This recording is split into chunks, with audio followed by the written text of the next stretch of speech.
Welcome to this week's edition of Black Authors Matter TV, where we interview the latest movers and shakers in the African American literary community. You'll meet some old friends, discover new ones, and stay abreast of the latest book developments around the country and even the world. So sit back and relax for the next 2 hours with Black Authors Matter TV co-hosts Gwen Richardson and Dr. Rhonda Lawson.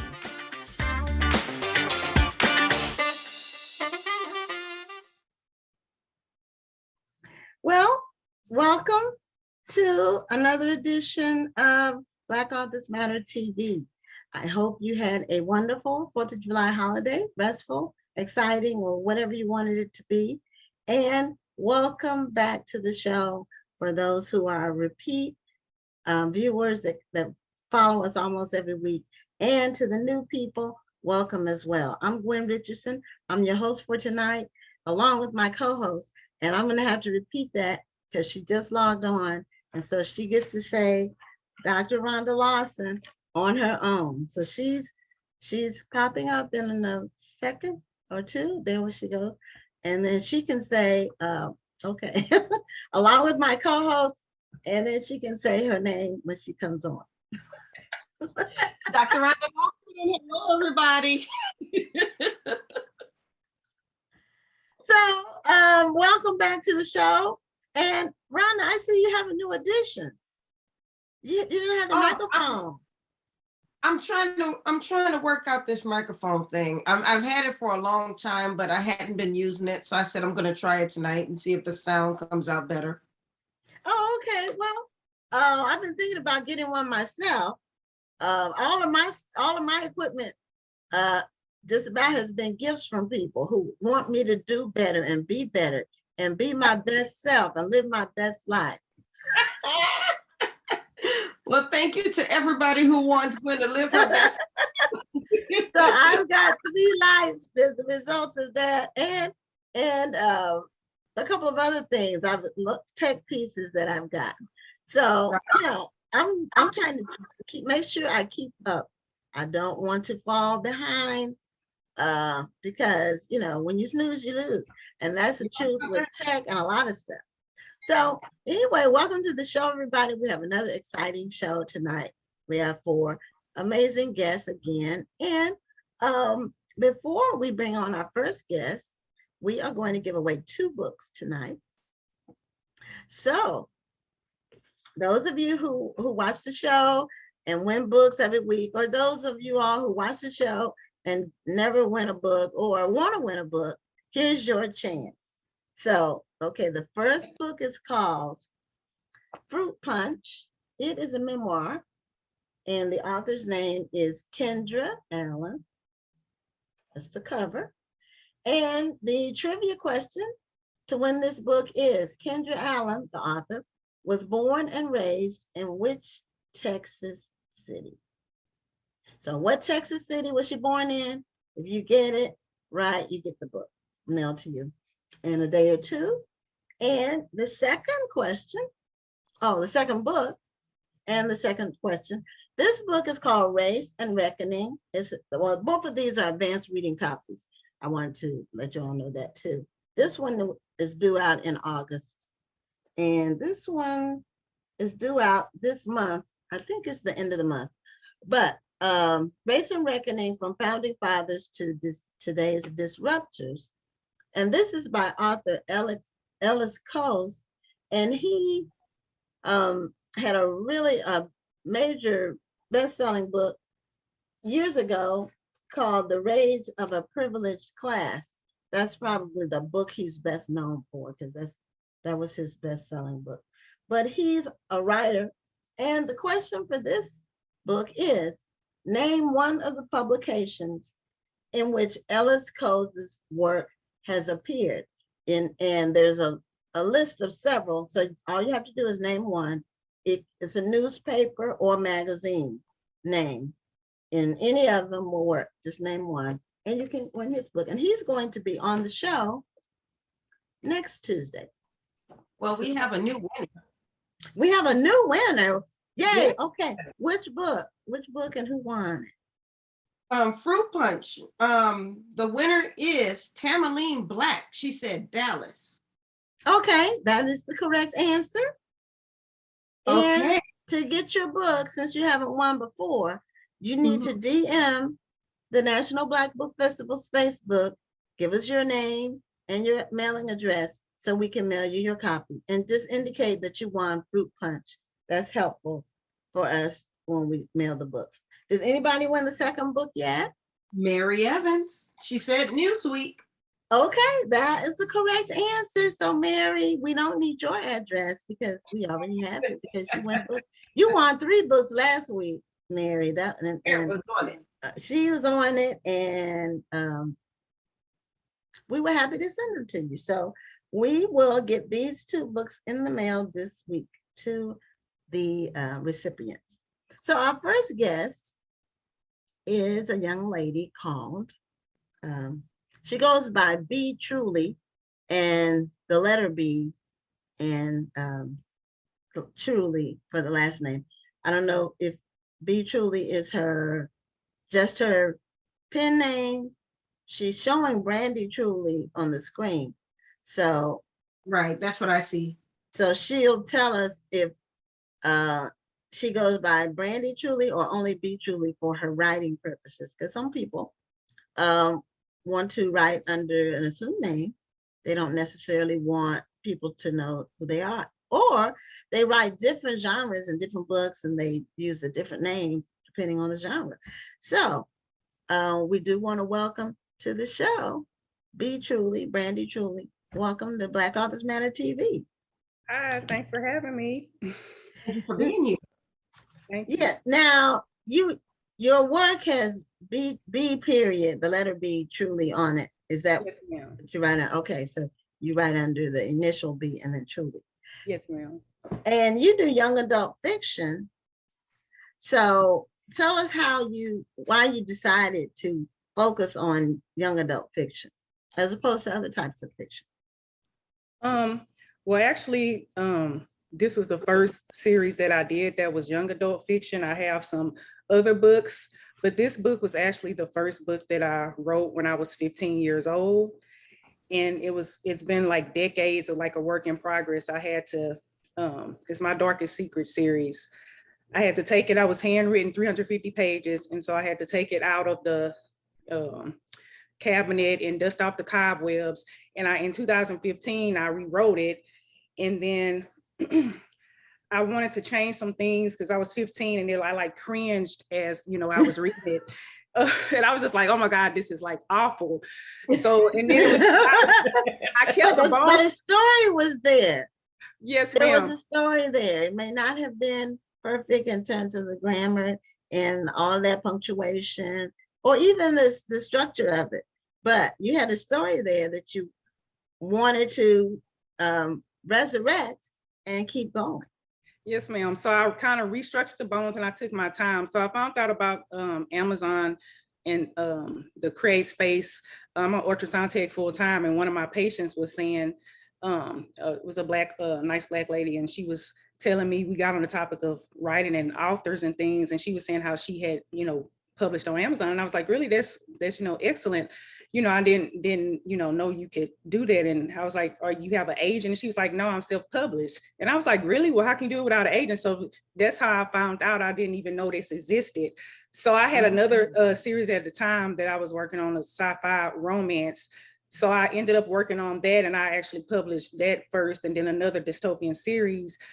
Because I knew that the Scorn of Secrets, the young adult one, it was the closest to my heart, and I had to rewrite it. And since this is the first book I ever wrote, the first, character I ever wrote, I wanted it to be perfect, and I wanted to kind of build up my fan base first. So in 2015, I was inspired again to say, okay, it's time to start working on this. So I had to type everything, and then I changed the plot twist, which I think made it better. And then I realized this is just too much for one book, because it was originally only supposed to be one book. And I was like, okay, since I had the plot twist and everything, it gave me ideas for the second book. So that's how it came about. But this is actually my first YA book that I wrote, because the character is 16 and 17. So I wanted it to be, YA to fit that reader group.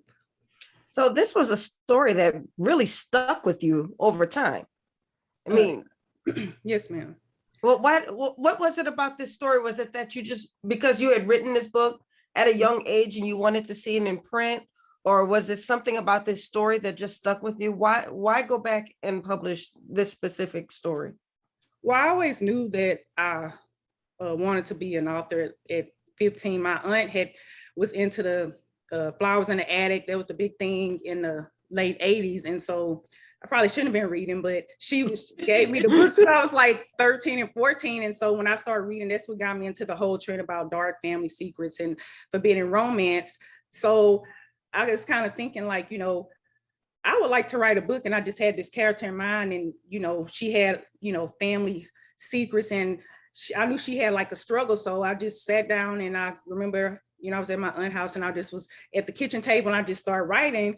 And so this character, since it was my very first one, it was just always her story and her struggles. It was just always important to me. And I said one day that I'm going to be an author and publish this when God says it's time. But I also knew realistically that, at the time it was just traditionally published, like Stephen King. I was familiar with him, like B.C. Andrews. Like I knew that you have to submit. And I think Stephen King, he got told 30 times or something with Carrie no. And he threw Carrie in the trash can, and his wife actually got it out the trash can. And then, whoever was next, they, found Stephen King. But I knew that I needed to get, realistically, I also wanted to be in medicine, to be in another career. And then whenever that happened and then launch, then I could do it on the side and maybe eventually, write full time. But I knew realistically I needed to establish a full-time career first. So I knew one day that I would, because, God would, if you ask, you'll receive. It's just, I wanted it to be in his time. And so I didn't even know nothing about self-publishing, anything like that. And so when I found out about that, I started publishing with one of my other author friends, Kat Mayer, who's another ultrasound tech. And then that's when I knew it was time for me to go with the Scorn of Secrets, because it kept coming like, okay, you need to finish this and go ahead. Right. I had always just been a little hesitant about putting it out because it deals with very realistic topics that people don't want to talk about. But I also think just with things that I've been through, I think it was meant for me to put it out later in life, because the stuff I went through, it helped it to make the character more realistic. Right. Well, tell us a bit about Scorn of Secrets. Who is your main character? Or is it a nonfiction? Because I'm hearing nonfiction and fiction from you. It's kind of both. The story. That's what I thought. Okay. The story, it didn't happen to me. It's nonfiction. Her name is Madison. I actually ended up giving her my maiden name, Guillory, because since it was the first character, I just wanted her to have something special for me. And so also some of the story takes place in Houston, Texas. So I did certain things, like I have her going to Taylor High, which is, down the street from me. And, my daughter, she's almost 15, but she was excited because it's like she goes to Taylor. So I just wanted some realistic aspects that teens can relate to. So the story is basically, I've always been close with my family. So it's hard for me to understand sometimes that people that's not close with their family and what they go through. But, I have to realize that everybody, I'm blessed to have a big family and everything. So since the theme, I want to stick with like dark family secrets. She's not like close to her mom. And so her dad is a gambling addict, alcoholic. And so that gets him into trouble and gets him killed. So they have to move. Her mom moves them, like falls in love with another man quickly, which is a big secret about that, and moves them to Houston, Texas, where she has stepbrothers and stuff. So it's like, she has to, a new life, a new school, and she's kind of shy, but she does the best she can. So she ends up, her grandma Gigi, which was made after my big mama, because I was very close with my big mom. She's like a second mom. She always, told her to have a positive aspect and like, make the best out of a worse situation. So that's what I always try to stress. So it's like, you might as well try to be positive. You can get more out of life. So she got her life back on track and, accepted, this is where I'm supposed to be now. And so then one night, something tragic happens that changes her life. But the story deals with like, physical and emotional abuse. And so I was in a situation, and I don't talk about it a lot, but since I was in a situation, I was able to put those emotions. But I was so scared I've been so hesitant about putting the book out because people don't really like to talk about these topics with, but people go through stuff, but you need somebody to talk to, and you need to get that out in order to heal. And so when I started getting feedback, how, I didn't know that I was gonna, it was going to be such an inspiring book, but I felt good that I could, help somebody that, whether what kind of social issues that you go through with, family betrayal, or, just not feeling alone. But so many people just said how I touched them, and it was such a positive story. So that made me feel good that I was able to make an inspiring story and help people. I thought I was like, oh my God, people are gonna just, hate this, or just, be traumatized. But the way I put it in such a positive light, because people do go through, especially in this crazy, cruel world we live in, and nobody want to talk about that stuff, but some people just need to talk and get it out, because that's part of healing and moving on. Absolutely. And you actually said that your biggest fan base is in India. How did that happen? Yeah, it's been fun. I talk to people. Rhonda. I had it underlined on here. So you beat me to it. Sorry, but that's because people. Yeah, I know. My daughter does this thing like this with her friends, like she has more attention. Yes, ma'am. So how that happened is I learned how to do social media because I wasn't on Facebook or anything till 2013. I didn't have good reason, nothing, but I was told and I had to do social media in order to promote. And I'm like, okay, so I made a Goodreads thing and Facebook, and that stuff was kind of fun. I'm not on there like, every second. I do a lot of book promoting, but it is nice to connect with family. So Instagram, I had an account because I heard that was popular, but I just thought it was for pictures. I knew nothing about Bookstagram. I never knew that existed. And so I did a book tour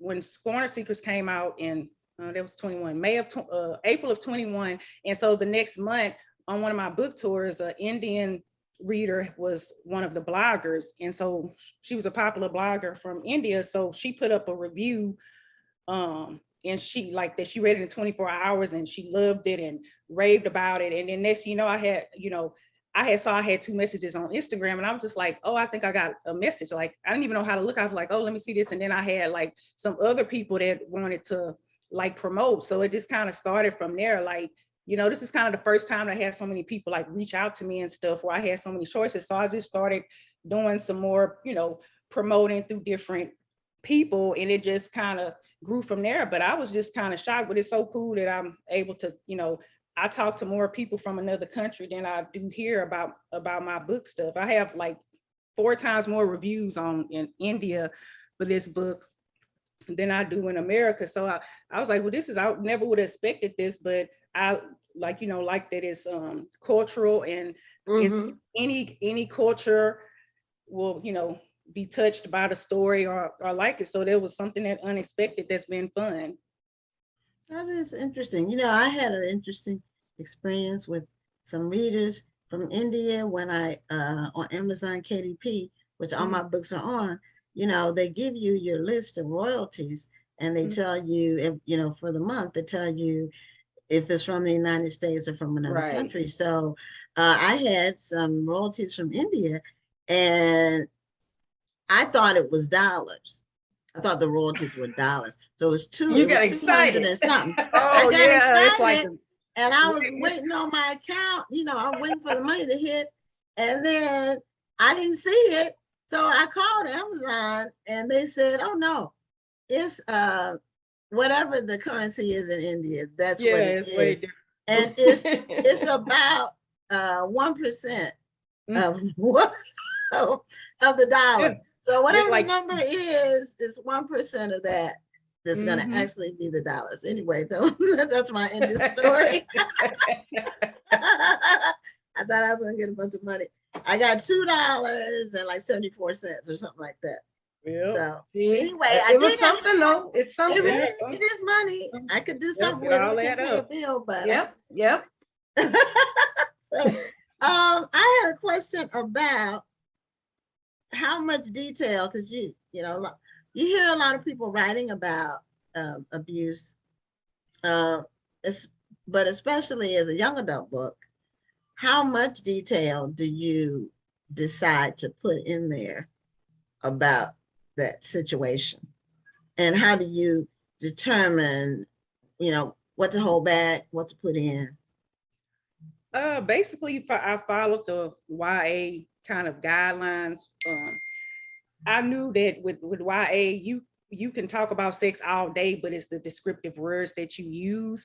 So I wanted to, because books that I was researching and stuff, and one thing I think that make mine a little bit different is like most books, like they start after the abuse already like happened, is like the aftermath. But my book is before the actual scene and then afterwards. So I know I had to be very careful with the wording. So it's not detailed like adult, but you basically know it's enough for you to know what happened. But I was very, very careful with my wording, and I also asked my editor, and she, helped me and make sure that, she thought it was fine. But I must have did that scene with the climax scene. I probably rewrote it about 50 times because it's a very sensitive, delicate topic. But so from what I've seen, everybody said I did it, well. It's hard to read regardless when it's in first person and you're actually going through something, because I don't think people like realize, if you're not in that person's shoes, what the trauma and the after effects that it'll actually have on you. But when you're reading it, like it's different reading versus like watching on TV. You feel like you are actually like going through the journey with the character.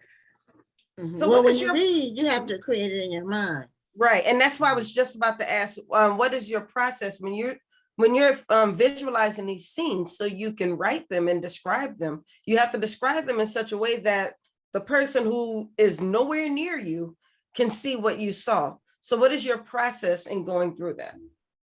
The book, actually, I see it play out to me as a movie. So when I'm writing a scene, it's like playing in my mind, and I write what I see. And then I'll go back, because I'm very detailed. And I like about just color. I try to, not do too much, but to try to add in smells and details about that. So when I'm in my zone, I kind of I write what I see. And then when I go back and edit, I'll just say, oh, well, what, if it's, in the room and it's never been described before, like to add character personality or just different things, I will add that in at that time, but I don't need to keep repeating it once I've said it. So I do a lot of, back and forth with, adding in details where and when, but I kind of just write when I'm inspired. I work full time, so I've learned, and it's kind of weird, but it works for me. I used to, back in the day, always like, I'll be in a grocery store line and I'll be like, a scene will just come to me or a part of it, and I'll just write it on like a bill or just something. So and then I would have to type this. So I got to where now I just have, like, I'll email myself. So I'll email myself and I'll just type it. Then I can just paste, copy and paste. And then that's what I've been doing probably since like 2006, 16, 17. It works a lot better because I don't write in order. I would probably never finish a book if I had to write in order. I just, whatever the story tells me, I'll be all over the place. And then I might say, this needs to go here, this needs to go here. But that's just how the process works. I mean, as far as I know, like I can never I know some authors try to do that, but I can't do that. It'll get done. I just kind of write what I see. So with that scene, I kind of seen it happen, but I had to, of course, downplay it to where, could my daughter read this? She was, 14. I'm like, I need to be able for her to be able to read it. So that's how I kind of just based what I seen about how much, it's about PG-13. Right. Well, everybody has a different method for writing and a different style of writing. And it doesn't mean that yours is wrong just because somebody else does it differently. You have to do what works for you. I mean, there have been times where I just recorded everything I wanted to say in my into my phone and then emailed it to myself later. And then I already had like 2 or 3 pages written because I just kind of spoke everything. Right. There have been times where I was at a country music concert. I wasn't actually at the concert. I was at the club where the concert took place, but I didn't really want to write in my room. So I just sat at the club to write. And there was a whole concert going on outside, but that was one of my best writing nights. I got some writing done. You never know when inspiration hits. You got to write it down because I might Exactly. forget it. That's true. Exactly. Now you kept your before I ask that, I want to address a couple of questions online because you mentioned Bookstagram, and I've heard of Bookstagram. In fact, I think I pulled something because I was thinking of hoping to have someone on the show at some point soon that can talk about it. But for those in the audience, because some people are asking what it is, and I've heard of it, but what is Bookstagram? I mean, to me, it's not labeled Bookstagram. I think people just call it Bookstagram. It's just It's an actual hashtag. So is it like Black Twitter? Maybe you can make one, make your own hashtag. No, I mean, is it not really a destination? You know, Black Twitter is not a destination. It's more of a description, right, of Black people chatter online. Well, there is actually a page where people will there will be a lot of photos of book covers, but it's not just a book cover sitting there. It's a very beautiful book cover. They might put the book in flowers, or they might decorate it some kind of way. And so it kind of started with that. And so you can actually hashtag certain content that you put on Instagram that has to do with your book. And if you hashtag Bookstagram, it could get picked up and put on this page with all of those books. But a lot of people just follow Bookstagram because it's a good way to find new books. And then there's also Book Talk, which is the same thing on TikTok. It's a hashtag for people who are in the book industry. So you'll get your writing tips there. You can meet new authors there, find out about new books. But Book Talk on TikTok, Bookstagram on Instagram. Okay, so is there a Bookstagram page on Instagram? Well, they have followers? Or actually, our guest last week was a part of Bookstagram. I remember her mentioning that. I have to go back and find her page. But if you go to her page, she actually had Bookstagram on there. It was the Doris? Yes. Doris Allen? Yeah, I believe that was her. Okay. She talked about supporting authors. Yeah. Yes. Okay. She's a part of Bookstagram. And then there are a couple other ones, I believe, that are part of the Bookstagram hashtag. Okay. And then a question. Oh, it's 7:28. Okay. Another question for you, Brandy, or Be Truly. I guess this might be the last question before our real last question, which will be to let people know how to get in touch with you and get your books and so forth. But how did you, when you wrote your book when you were 15, and a lot of people hold books for a while, what made you hold the book, the manuscript? And like, what did it follow you like as you moved, or if you went to college, or as you went from apartments to homes or whatever? Did you just keep packing it up? Was it in a box? How did you retain it, and how did you save it? Why did you save it? Why did you know you were going to eventually publish it?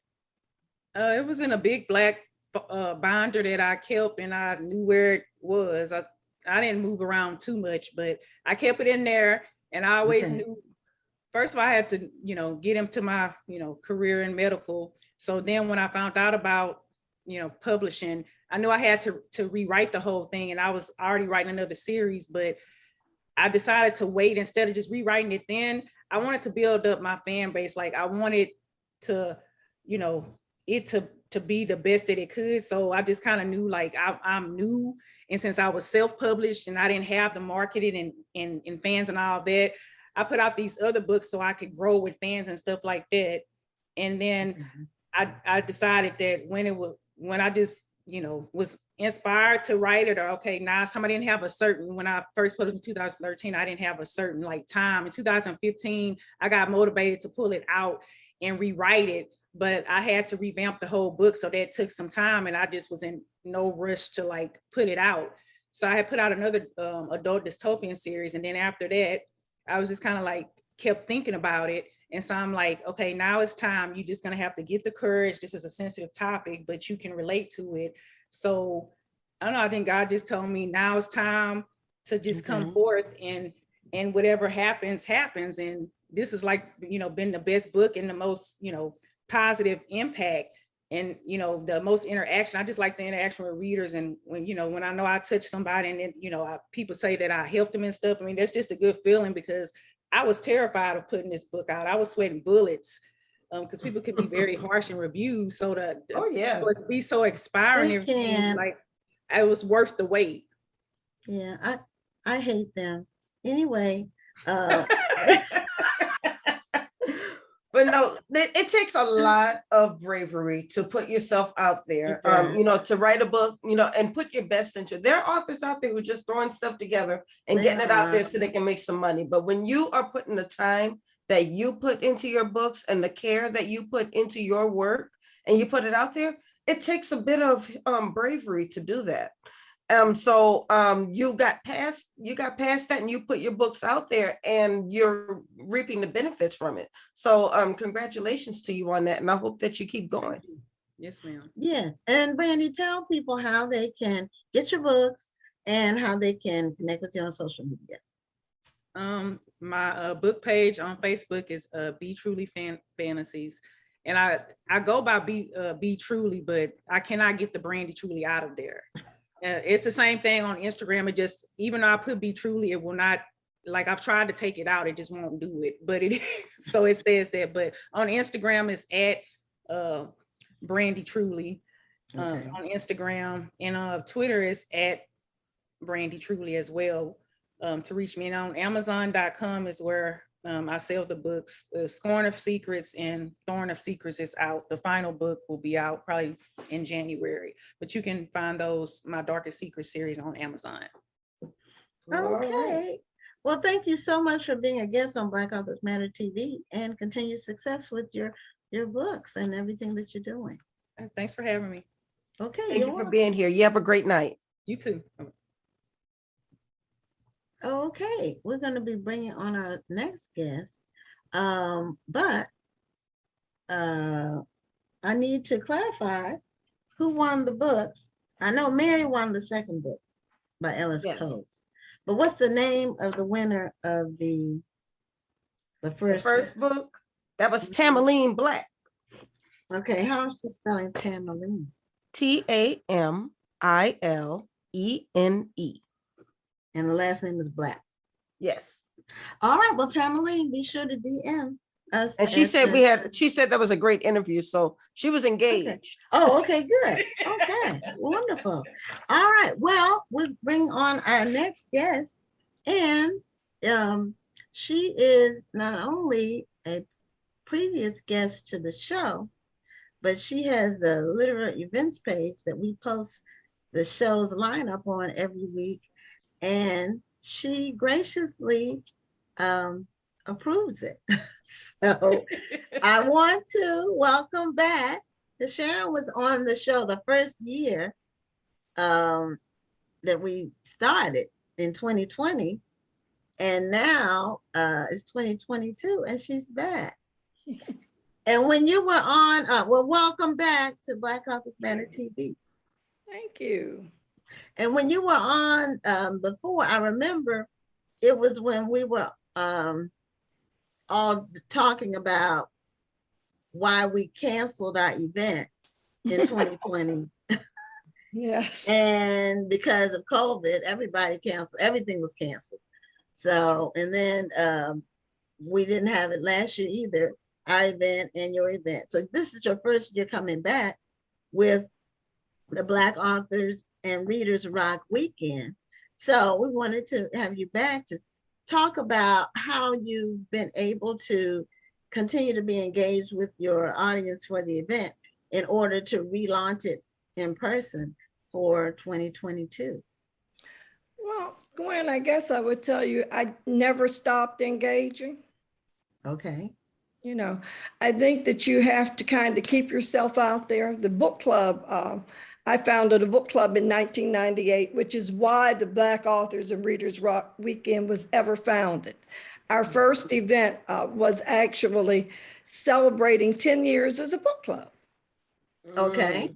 Okay, and we did that for a couple years and then realized people really enjoyed it and added on to it and so on and so forth.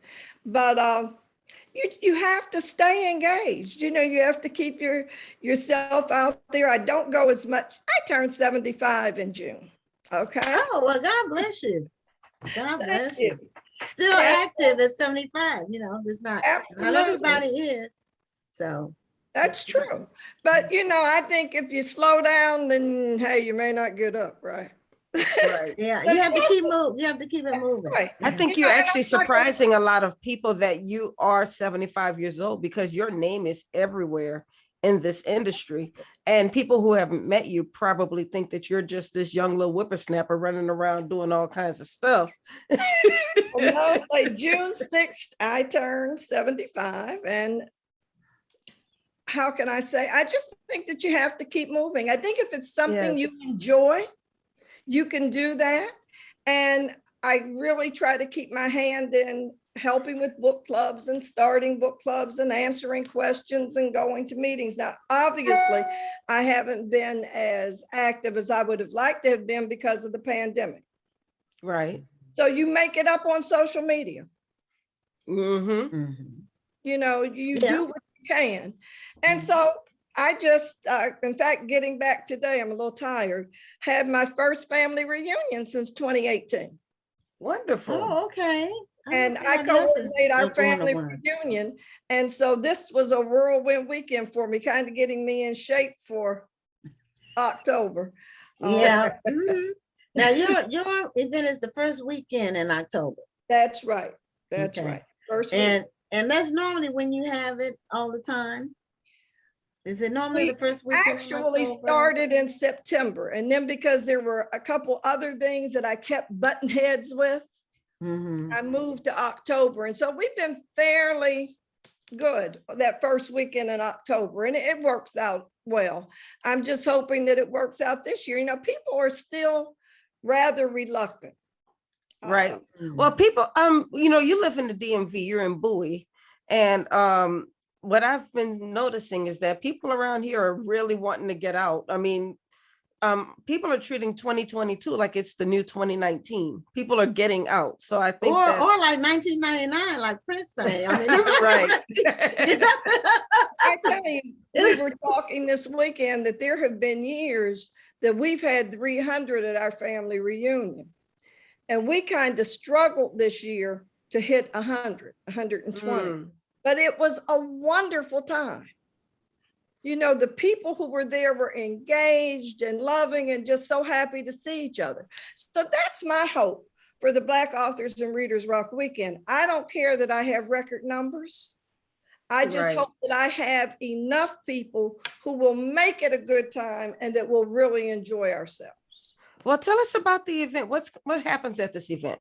Well, I have to be honest, I'm just kind of getting back into it. You know, when you've had to, as Gwen knows, when you've had to cancel twice and call people, Yes. and I can't do it and whatever, it's kind of hard. So I knew I had to wait till after family reunion to really get back in. But I have some, you know, good authors coming. Daniel Black will be our keynote speaker. Mm-hmm. Nina Fox will be one of our featured authors. And Okay. I'm still looking and hoping, you know, but I just think as things get closer, just like with the family reunion, people will loosen up a little bit and Right. things will happen. Now, in the past couple of years, I've had like workshops on Friday. And then on Saturday, we have the luncheon and the keynote speaker and some more workshops. I was a little reluctant this year because that's really quite expensive. As you say, I'm in the DMV. Everything costs. Okay? Yes.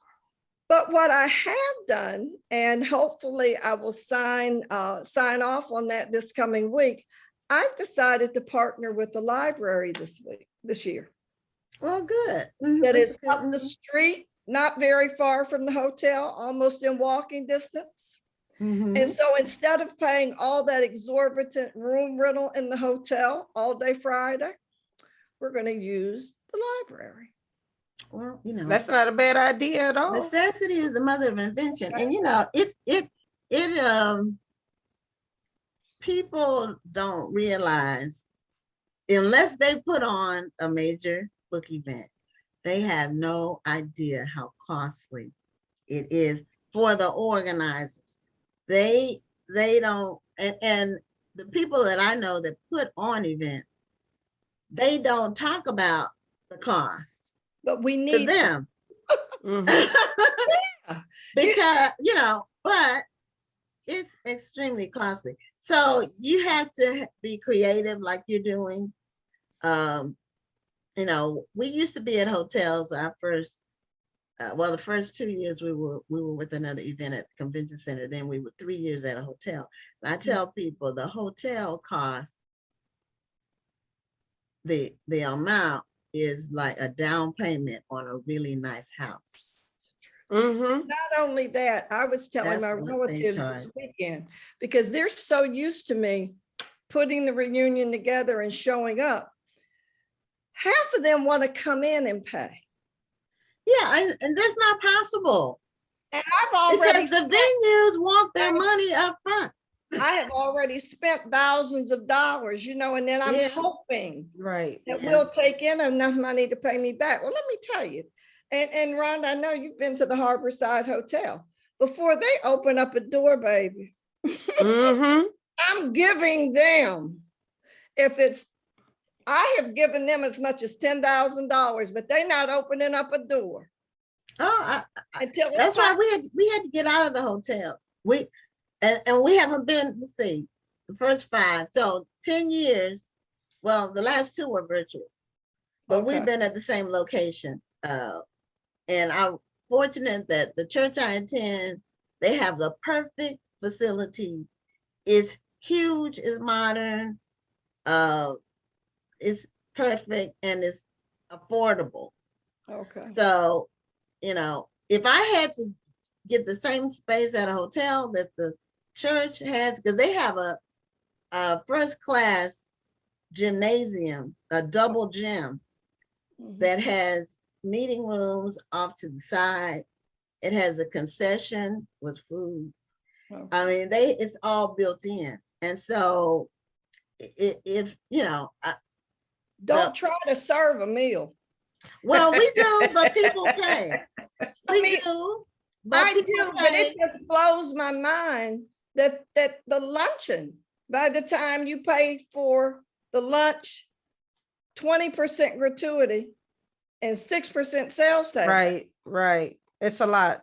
It's a lot. It's doggone near $100. Oh, I just the cost, your That's cost.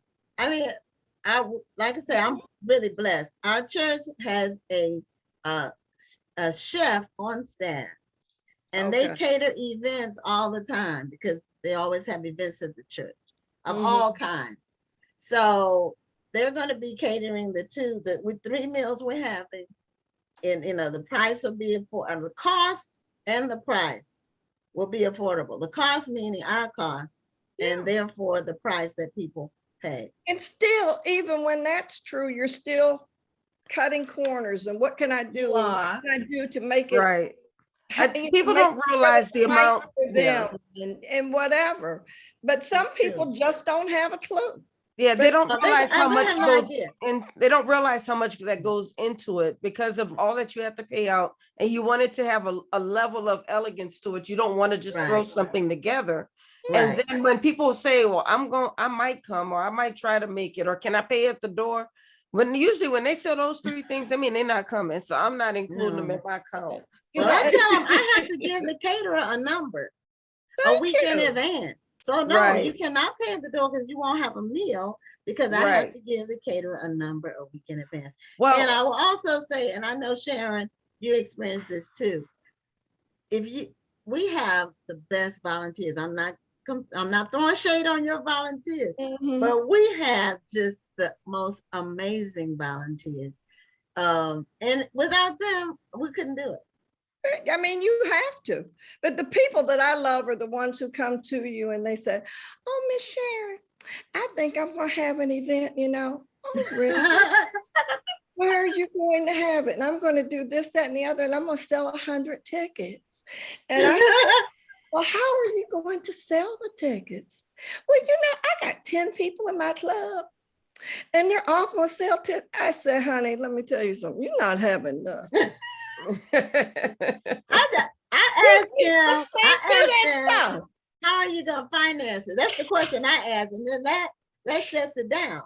And then some of them will say, I want to have an event and I want you, meaning me, to help me set it up and We're tell me always helping. how. We're always helping, because we just have so much knowledge here. We're looking at them saying, you are clueless. Clueless. Mm. Well, we have a question here. Liz Dove wants to know if the conference is still going to be virtual, or is it going to be 100% in person this year? It's going to be 100% in person. I didn't do virtual. And Okay. that probably has to do with my age. I just didn't have the patience for it, Right. And so I did not do virtual. I tried to stay active, but I really want to go back 100% In person.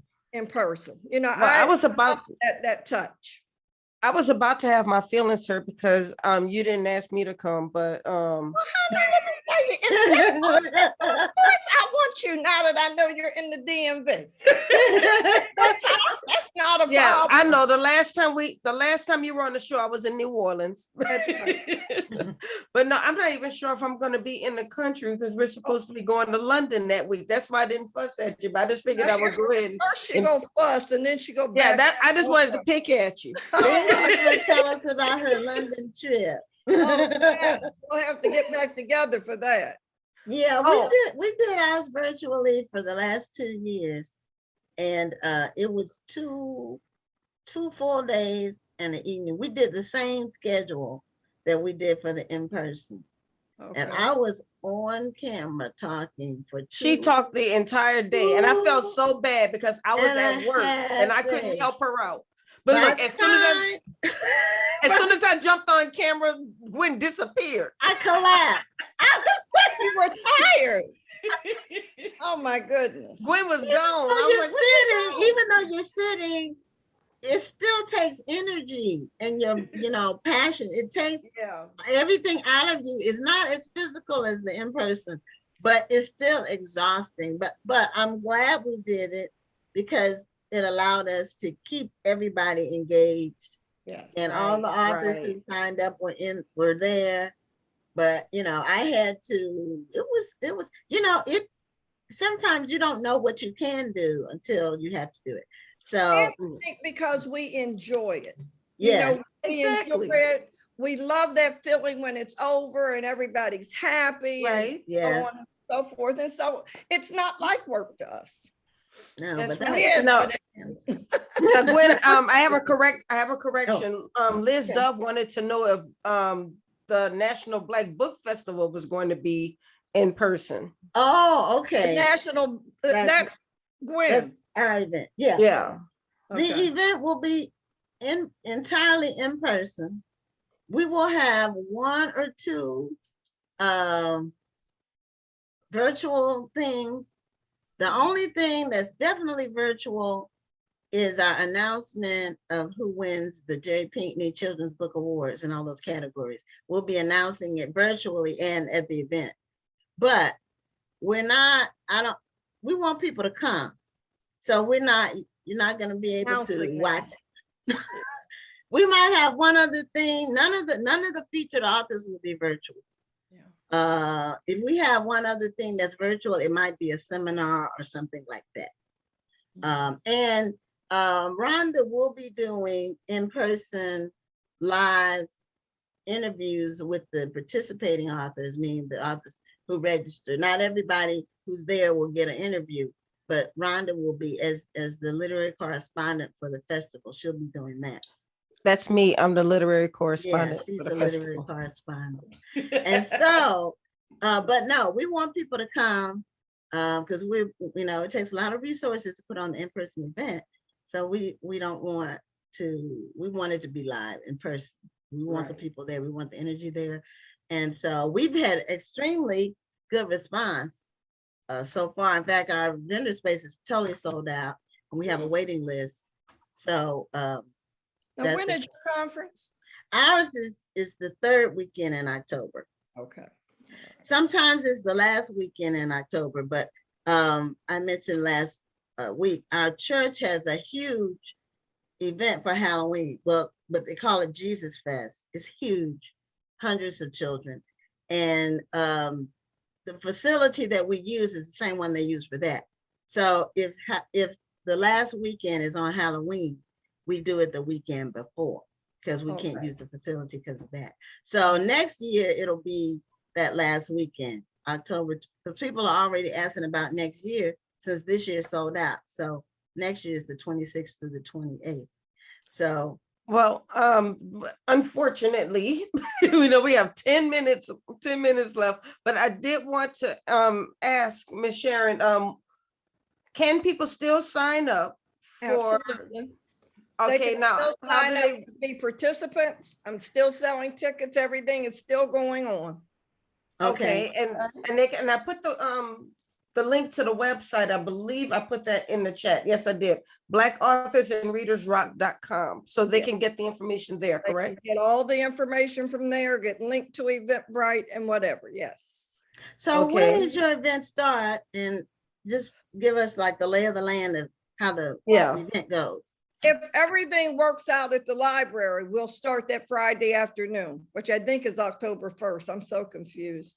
But anyway, and so we'll have workshops and seminars and whatever at the library. And then on Saturday, move to the hotel where we will have more workshops in the morning and a luncheon with Daniel Black, as I said, our keynote speaker. And, some other things going on. It's pretty much as usual. Yeah. Okay. Yeah.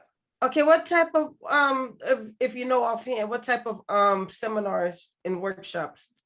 Generally do that kind of at the last, not the last minute, but it'll be, it's generally by September, when you really know who your Right. authors are. Because I'd like to Right. build my workshops around who's going to be there as That makes opposed to sense. out looking for somebody, right? That makes a Oh, lot of well, sense. that's what we don't look for people for the workshop. Mhm. We, So we deal with the people who are already going to be there anyway, because then you have expense. People don't realize when you bring people in, you can't really invite people from out of town that's to right. come to your event and not provide their travel.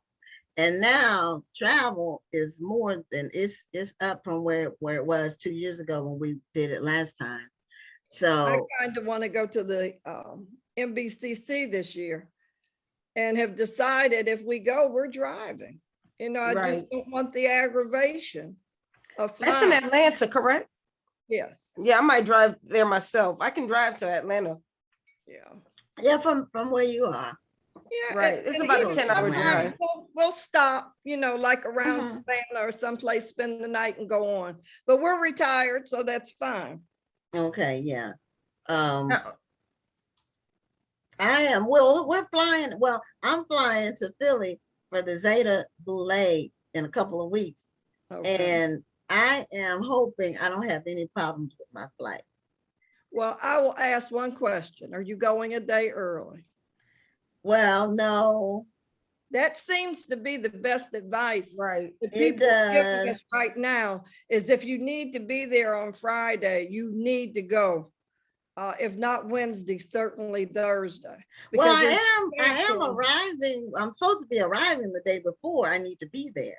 Yeah, But right. I'm hoping that, but my flight is like the last flight of the day from here to Philly nonstop from Houston to Philly. So I'm hoping I'm see, gonna keep all my the 4th of July travel will be done. I'm going to keep my fingers and my Thank toes you. crossed. Me too. I have heard some horror stories and Yes. the what people are telling you, what the experts are saying is try to get the first flight in the morning. Yeah, Never I didn't travel do in the that. afternoon, try to go the day before. I did that one year going to NBCC in Atlanta and nothing was going on. We get to the airport for a 7:00 flight, it's canceled. They then decided they can reroute us. We ended up having to take a shuttle from BWI to National, When we Mm. got on that plane at 6 o'clock the next morning, it went to Detroit before it went to Atlanta. I believe that. I'm Wow. never doing that again. I can't do that. So, Yeah, well, a lot of the flights from here, because the United is based here, the nonstop flights, you can get a lot of nonstop flights to different places from Houston. I'm Well, just hoping that now I'm not coming back. I'm not concerned because I am on the first flight, and it doesn't matter once I'm coming back. well, I want you to send me a little text and just I say, will. the live, Miss Sharon. I will DM you on Facebook. That's probably the easiest Okay. way. You let me know you arrived, because I got my fingers and toes crossed for you. Thank you. I'll be there for 5 days, so it's not like it's an in and out, but Right. I still want to be Staying there. in the host hotel, I hope. Yes, Yes. yes, yes. All right. That's all that's covered. I'm Yep. shipping stuff way in advance, so it'll be Should be there good. waiting for me Should when be I good. get- Shipping books. Yeah. Okay. Now, Yeah. we only have a few minutes left, but I did want to ask you about your book, Planet, the complete resource guide for authors, book clubs, and literary events planners. Rhonda, that was the outgrowth of my going to so many events that were so poorly handled. I thought I was going to go crazy. Mm. And I thought Okay. maybe if I write this book that has, a chapter on how to plan an event, you don't decide today that you're going to have an event next week. Correct. And if, I showed them how to keep a financial record, how to plan out what they were going to spend and where the money was going to come from. And that's really where it came from. It was just frustration of going to events that were like, why am I here? Right. They don't know what they're doing, and that's frustrating too. But I do think that not necessarily because of my book, I just think in general, events have gotten better. Well, You I know, think whatever. some of the people who were not well organized and lost their shirt, because that's what happens when you don't know what you're doing. You have an event once or twice, and you'll be so far in the hole that you just give up. And it was also people who were scheduling events, canceling them, and didn't think they Oh. could get the money back. So we're not even Oh, going to discuss no, those. no, Okay. you But I mean, no. there were just all sorts of things that were just, I turned Well- around one event and a young lady wanted to charge people, had up a little sign, 50 cents for an autograph. I have seen a whole bunch of stuff. I've seen people try to charge more. They say, the book, let's say is $15, but if you want an autograph, it'll be $20. I'm like, for real? I mean, really, Really? If See, you're I'm not at the author's table, so I don't know what they're doing. oh my goodness, some of it is awful. I mean, we do give them some advice and tips, but especially first-time authors, they will have just completely unrealistic expectations. They'll have a book that's less than 100 pages and a paperback, and they'll want to be charged $25. I tell them, you're not going to sell any books. No And one then is they go out going and to tell buy your everybody- book. Anyway, Then they go out and tell everybody, I didn't make any money. right, yeah, and that's why, because your book was Yes. really a pamphlet, and you were trying to charge $25. I'm just gonna tell the truth. Rhonda, Shame I the had devil. I'm gonna need y'all to stop talking about people. a woman to send me a book and ask me to, look at it for her. And it Yeah. was like 18 pages, and that included the table of contents. Yeah, that's Well, a Miss Sharon, pamphlet. Miss Sharon, I'll send you my book. My book is over 300 pages. You won't have to worry send it, about it. I'll read it. Okay, I promise. But I'm telling, Gwen, am I telling the truth? Oh, definitely, definitely. I mean, and it's very common. It's not like a rare thing. It's a common thing. And then they want to charge $15.99 for it. Well, so I've seen like 50-page books and people want to charge $25. And then they'll say, well, if I don't charge $25, I won't make any money. And that's because they overpaid whoever the publisher, quote, it's a lot of publishers that aren't really publishers, and they're just taking people's money. And so they say they pay, like if they paid $15 or $18 to print their book, then they have to charge more. But see, they're not looking at the source of the problem. The source of the problem is you're paying too much to get it printed and published. Well, Sharon, we're at the end of our time, but I want to thank you so much for coming back on the show and letting us know about your weekend, Black Authors and Readers Rock, and let people know how they can find out about the event and sign up. Black Authors and ReadersRock.com. Okay, that's simple. Thank you so much for having me, and I hope you all both have a good rest of your summer, and that all of our events go well this fall. And I'm in Amen. agreement with Amen. you on that. Amen. Okay. Thank you. All bye. right. Have a good Okay. evening. All right. Bye-bye. Sharon is always entertaining as well as informative.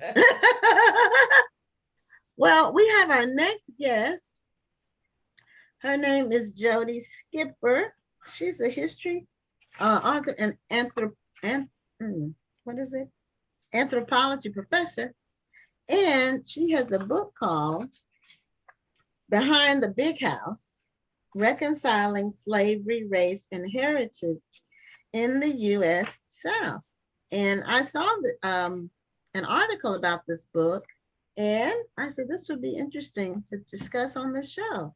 So thank you for joining us on Black Authors Matter TV, Jodi Skipper.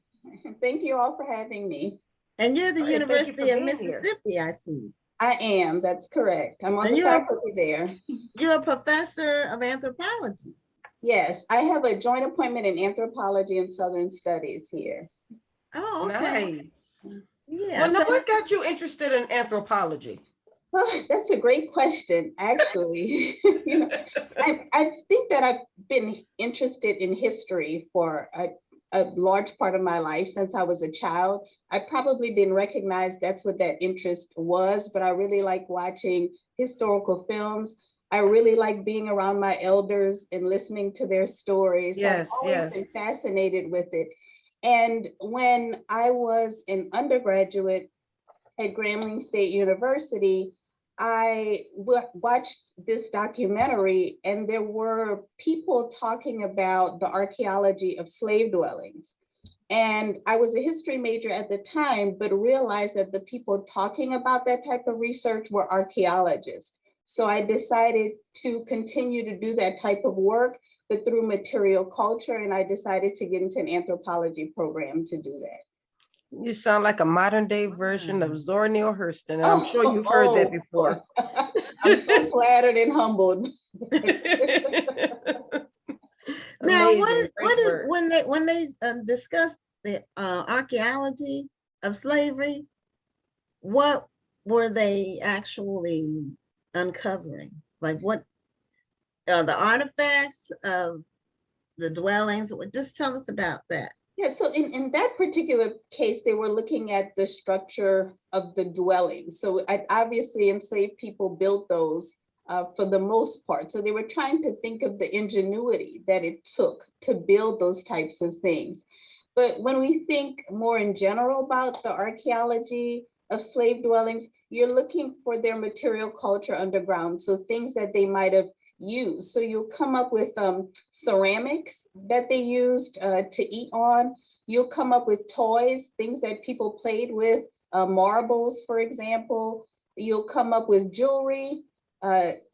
Clay pipes were the cigarette of the day. So there's a lot of clay pipes, things that you would think about in everyday use, you're going to find underground in those places.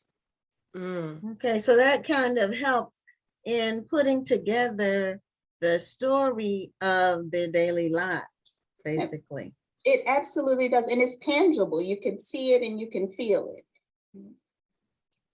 So now how does anthropology, how does that connect with it? Is it different? Is it similar? Is it like a cousin, a sister? Yeah, another great question. So archaeology is a subdiscipline of anthropological. So it's anthropological archaeology, which means that it's a subdiscipline of anthropology. So if you want to do that type of archaeology work, you usually have to get an anthropology degree to do it. It's not like the classical archaeology people who are doing work in Greece, for example, or Egypt. Right. That's a different category. A lot of us are working locally, sometimes in the United States, like I work in the Southeast region, but it's mainly people who have anthropology degrees with a focus in archaeology who do this kind of work. So there's actually a certain care and skill, I'm quite sure, that goes into the work that you do. You don't just go somewhere and say, okay, we're going to start digging and see what we come up with. Oh, no, you don't. That's absolutely correct. It happens lots of different ways. It depends on if you're working for like a local environmental firm, or if you're looking for the state or the federal government. There are a variety of ways you could do this kind of work. I teach, but I've also done archaeology excavations. And in most of those cases, what you have are, like I said, either private firms or either state or federal entities that, for example, you might have a school that's trying to expand their building.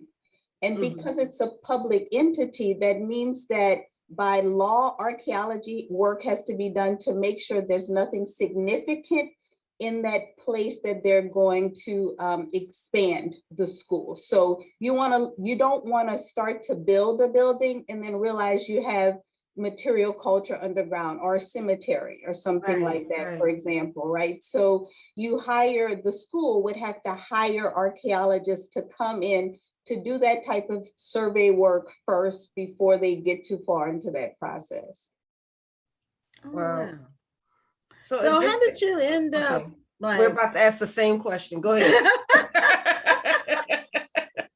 Because this is like a set of a subset, and it's not common for us to be in this field. I have a niece who has a master's in, I'm not sure exactly what it is, but her dream job is curating a museum, but she did work in historical architecture, like older buildings, and her first job was in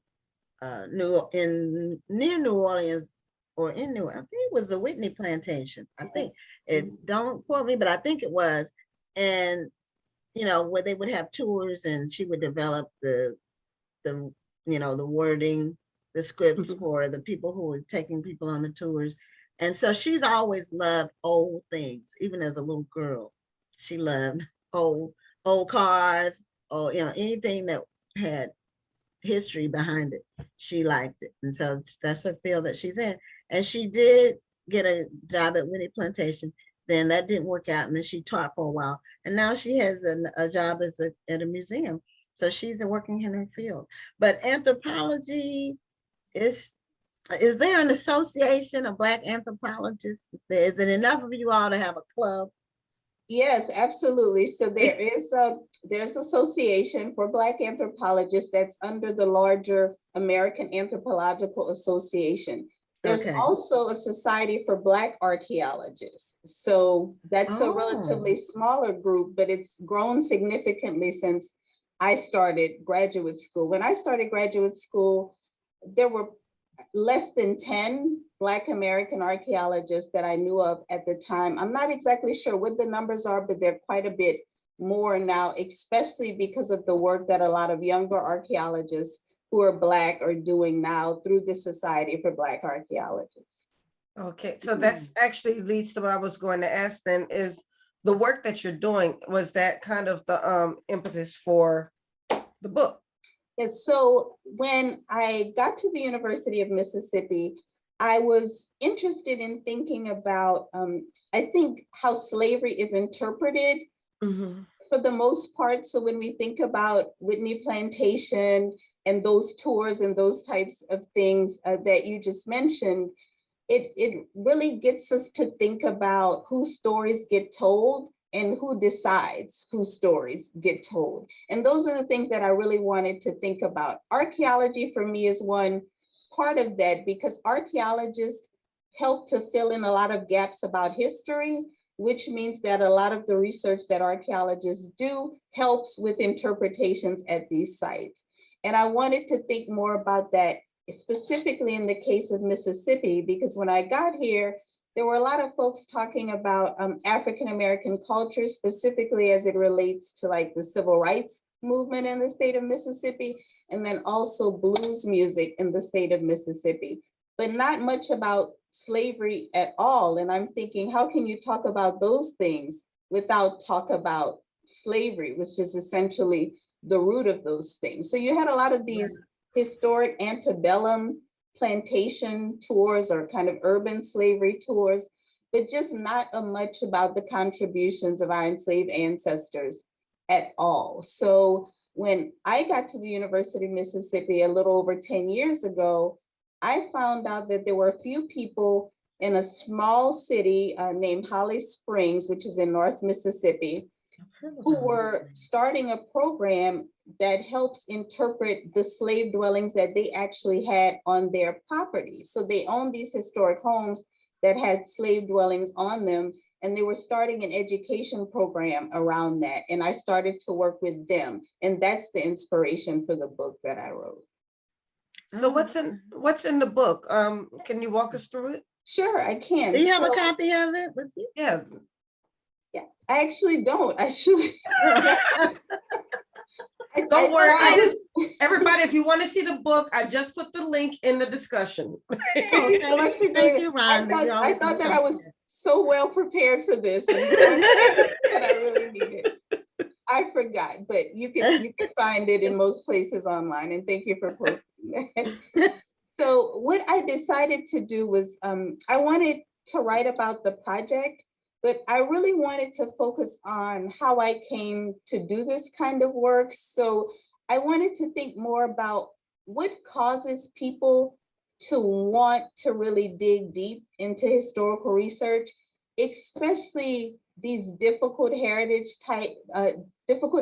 topics like slavery that we see in this broader political narrative. There's so much conflict around discussing and why. And I wanted to take a deeper look at those people. I'm one of them, but I work with a lot of collaborators, people who are very brave and very willing to take this work on in all kinds of ways. So what I did was talk about my life in what I call autoethnography, which is it's a method that anthropologists use and a lot of other academics and even folks who are not academics, certainly, who want to write about a particular phenomenon, but want to write about it through their life experience. So it's part memoir and then part ethnography. I'm writing about my life experience dealing with race and racism and interpreting slavery, and then also writing about that against this backdrop of the failure to talk about slavery in the state of Mississippi. And well, being someone who was born in Mississippi, and a lot of people don't know that, I thank you for the work that you're doing. And I tell people all the time that, being born in Mississippi in 1973 means that you were called a Negro on your birth certificate. So the work that you're doing in Mississippi is very, very important. Thank you. Thanks. I appreciate that. So with Mississippi and you discussing this topic, are you getting resistance? Are people somewhat open? How challenging or difficult has it been? Or maybe it hasn't been all that challenging, because I don't want to describe it differently than it actually is. But how has in your academic career in this field, have you been able to really challenge the system or uncover things that hadn't been uncovered before and put them in such a way, present them, like with your classes? Like what kind of student, this is another question, but what question within a question. what type of student normally takes your class? Like, what are they wanting to do in life? So it depends, because I have the joint appointment. Sometimes you get students who are interested in just like African American history. So sometimes I'll get those students. But when I really started working this program, it was in a graduate class that I was teaching on heritage tourism in the South. So a lot of those students were Southern Studies graduate students who were, interested in general topics about the South, but also interested in some of the issues that we're talking about now, largely interpretations around African American culture or around, people who consider themselves Southerners in general. So it's a variety of students. What I did to get more African American students involved was also include an African diaspora undergraduate class that I teach to help introduce those students to this type of research as well. And the really interesting thing that happened is that the students in my classes are the main docents or tour guides for this program. So they get experience, but they also get to help with this interpretation of slavery. Oh, okay. So behind the big house, as far as the slave dwelling interpretation, tell us some of the interesting facts about slave dwellings in Mississippi. Yeah, so I think people probably don't realize how much of a variety they are. I think that, a lot of, especially when I grew up, I was, watching films like the autobiography of Miss Jane Pittman and then Roots and other things that were really focused on rural slavery. So you would see these large communities of enslaved people and then these kind of wooden ramshackle cabins out in these places. And that's what we're accustomed to seeing. But slavery happened all over the place. So if we think about a place like New Orleans, for example, right, we know this is an urban city with slavery. You had rural slavery, but you also had slavery in the city. And in the context that I work, it's a bit similar to what you might find in New Orleans or Charleston or Richmond, but on a smaller scale because it's a smaller city.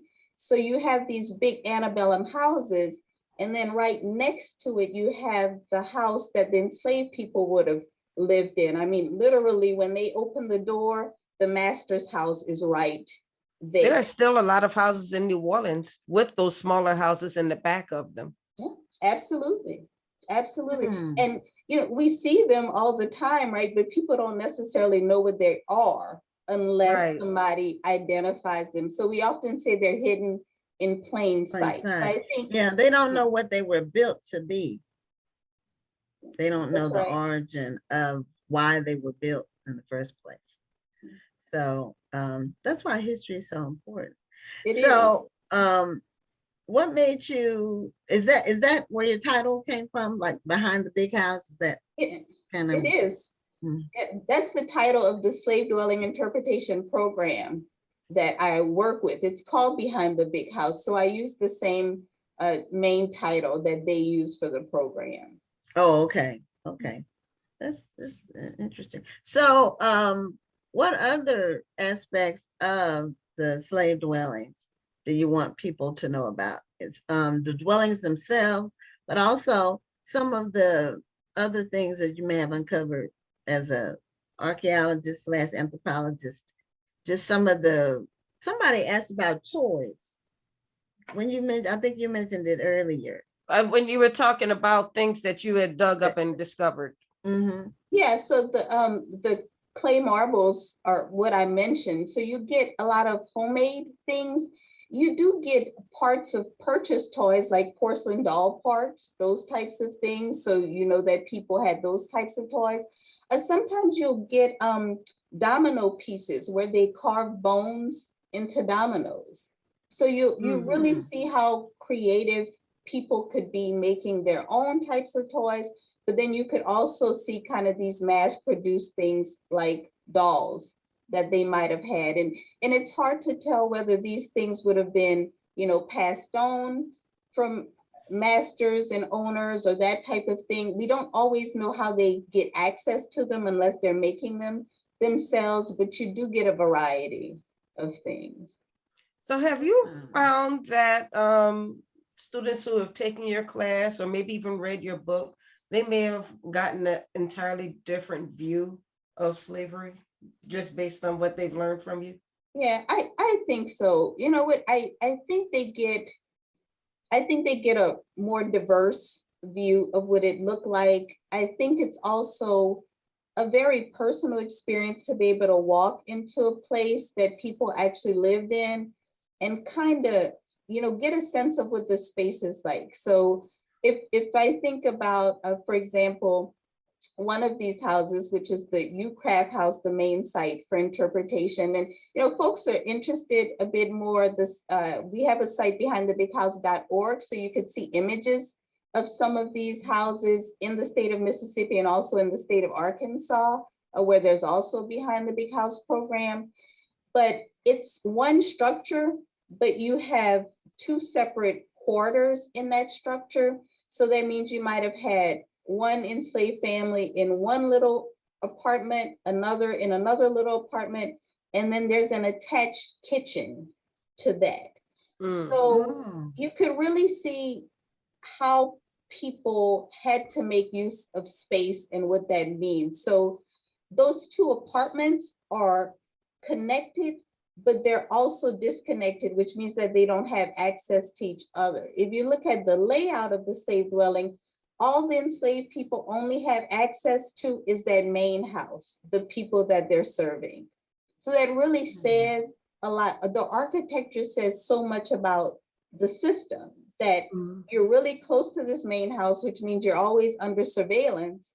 But it also means that your life is about literally moving from your home to the kitchen, if you're the cook, to serving the people in the main house and then back to that house. That's the space you're largely limited to. And I think that it's really important for students to be able to actually see that. Yeah, they were not only under surveillance, but had to be accessible at all times. Absolutely. Always available to the master Absolutely. and the master's family, day or night. Thank you so much for saying that, because that's another thing I think, a perception that we often have, like with the big rural plantations, you think, oh, there's a gang labor system. So people work from sun up to sundown, which they did. And then they went back to their own homes unless they lived in the main house.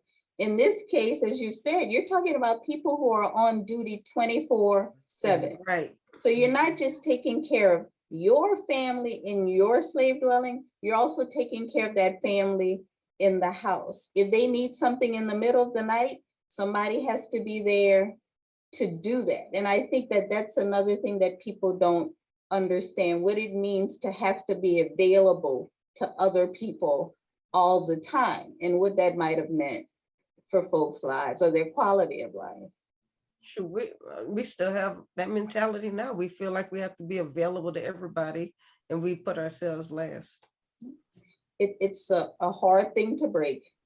It is. You've given us some really interesting things to think about, because I really love history, and but they're all different kinds of aspects of the history, and you've really painted a picture of the slave absent the body of the slave, like what they were dealing with in terms of how they lived, what they used. Just there are other things, there are other aspects of it that don't really get talked about, but are integral to the whole history. And there's still so much that we don't know, because it's not really presented to us in any kind of depth. We're still dealing with basically a few flashpoints of documentary or docudrama. Like Roots is still the classic example. There hasn't been anything else as thorough as Roots, as far as that whole period. The second Roots that they did, they should have just left it alone, because you can't. Roots was the example of a family going through Wait, the multi-generations and second Roots, how are it you talking affected. about the remake, or are you talking about Queen? No. Well, you know, there was a Roots second generation, and Queen. I've seen them all. In fact, I have them all. Yeah, I'm but talking about the remake. I'm talking okay. about the more recent. It was like in the last 5 years. Yeah, they I did. actually appreciated the remake because they tried to be a little bit more true to history in it. I mean, I love the original, don't get me wrong. That's a big place of my childhood. I remember sitting and watching all 5 days of that. But It was an event. It was an yeah. event. I really liked what they did with the second version, because what they did was they were a bit more true to history, and it showed that we weren't, that we actually had some things going on, how we rode horses, we were warriors, we had entire kingdoms. And I don't believe that was really truly seen in the first Roots. But in the second Roots, they tried to make sure that they hit those points to show that we weren't just some lost people waiting on these people to come save us and take us to the new world. Oh, wow. I don't think the first Roots had that. I don't think that was the message from the first Roots. I don't think it was the message. We don't want to talk about, because we could really have a whole segment on that. I just like the original. That's all. It's classic to me. It can never be matched. They can do some other stuff here and there. They can't. I actually like them both. I think this is actually a great conversation because I showed the episode 1 from the original Roots and then from the 2016 remake, so students could see what it means to be more historically accurate. That doesn't mean it's more impactful, right? Like the one in the 1970s, right? So to get them to think about that, but it's a really interesting conversation. I like reading scholars' works about Roots and the different versions of that for that reason. Yeah, I need to read them. I don't think I've read any academic material comparing the 2 versions. I'm gonna have to look those up. Yeah, I think that would be interesting reading. Yeah, I did read Roots, the book. Yeah, but just comparison. And I read Queen. The book Queen was really good. It's better than the movie. I mean, the series. Most books are better than the movie. That's true. That's almost always. But I really enjoyed it, and it didn't get as much play, of course, as the original. But I really like the fact that you are studying something that's so lasting. It's the stuff that will, now the things that you uncover, do they end up in museums or on display or on where do they end up? Like, is it just discussed in books? How's the artifacts, how are they stored, or the information that you have uncovered about the dwelling, like the 2, like basically you described a duplex in a way with the kitchen in the middle.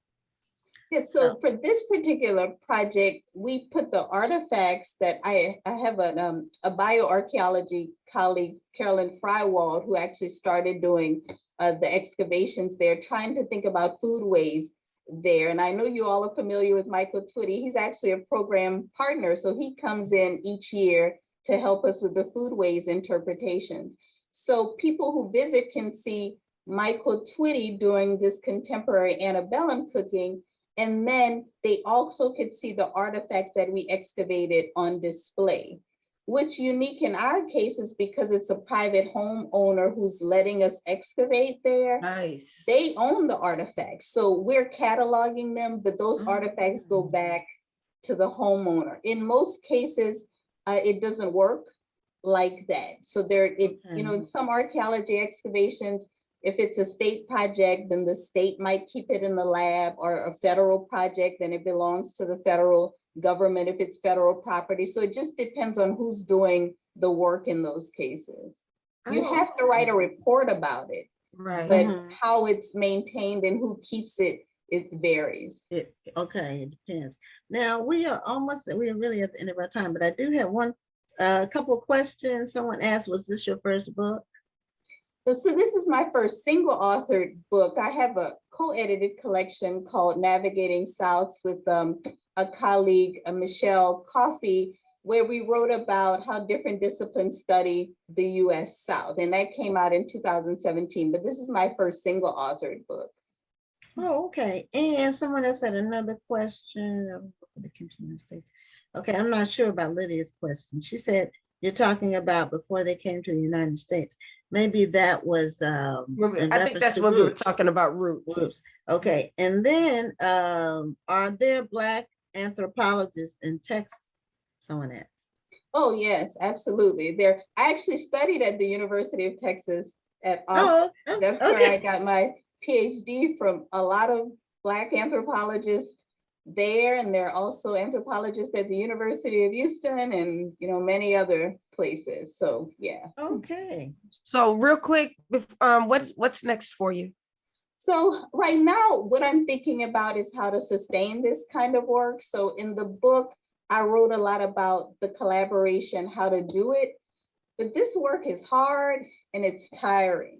So what I'm really trying to think about is what it takes emotionally and structurally to keep this kind of work going. So when we say we need to talk about slavery, we need to study it. Which structures do we need to support the people who are doing that kind of work? Is what I'm thinking through now. So how to develop nonprofits and other institutions that can do that.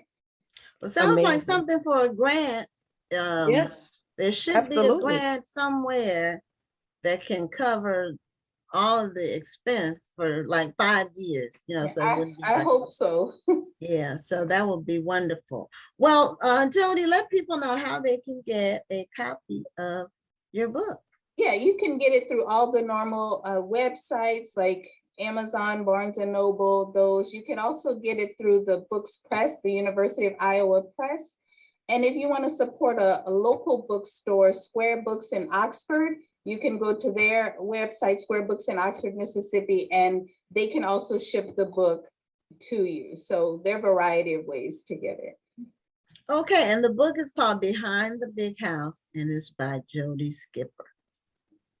Thank you all Thank so you. much. Thank you for coming on Black Authors Matter TV. It's been a very, very exhilarating and informative conversation.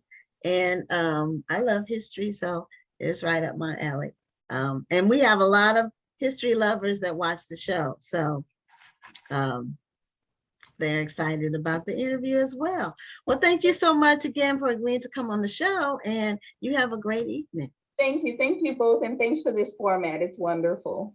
Thank you so much, and you have a wonderful night, and best wishes on all you're doing. Thanks, I appreciate that. Bye-bye. Bye-bye. Bye-bye. So now we have our final guest, and it's Karen Dickson-Brown, and she has written a memoir. She's also a certified life coach, but her memoir is called Breathing Life, and she calls it a mere memoir, M-E-R-E. So we'll find out what she means by that and what she wants people to gain by reading her book, what parts of her life she emphasizes in it. And this, she's going to tell us about, she has a lot of interesting tidbits, things, that anecdotes that happened to her over the course of her life. So she's going to talk about that. We hope when she comes on camera and Show us your pretty face. then she's been watching the show, I think. I am. I'm coming. Okay. Okay.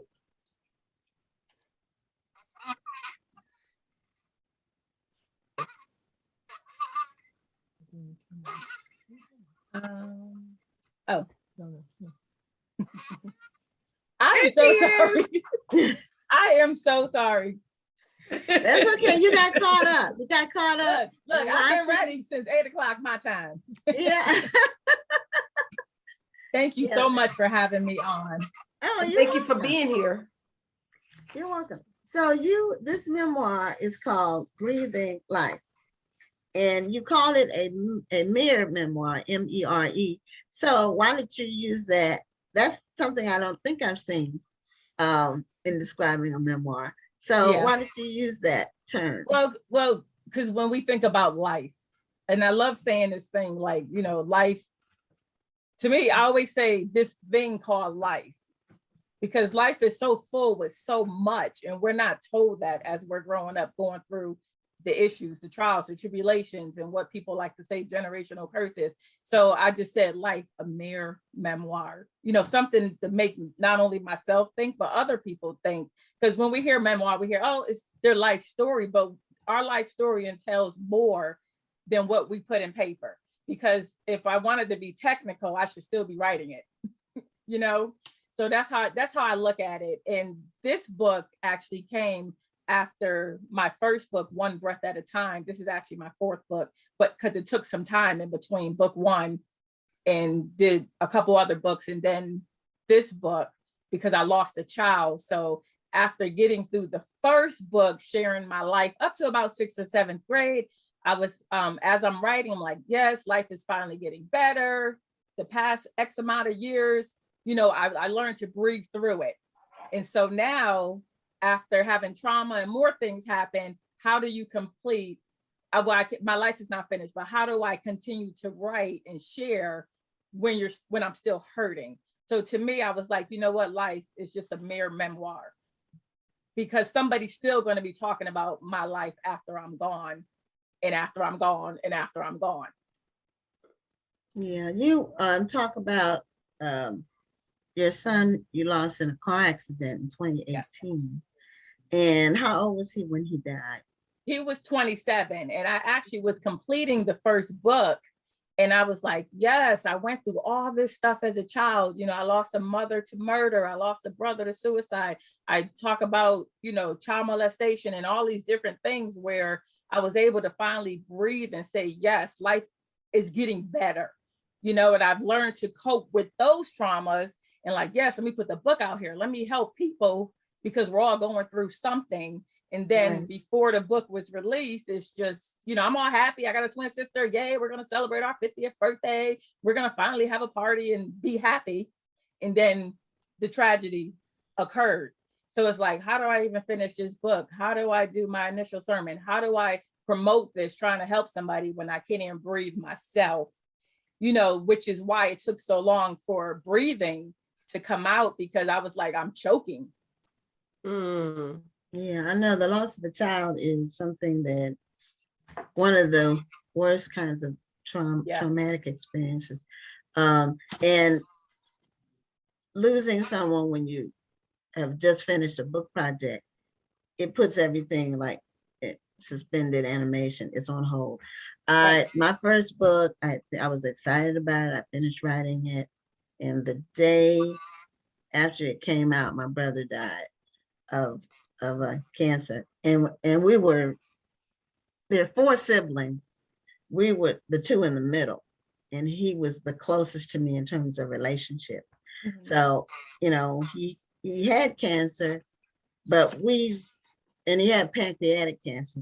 So it was so fast, but I always believed he would recover. In my mind, I never entertained that he wouldn't recover. I just couldn't. Right. And so it was, I understand and so I never even promoted my first book because I couldn't. I just had it takes a lot of emotional energy.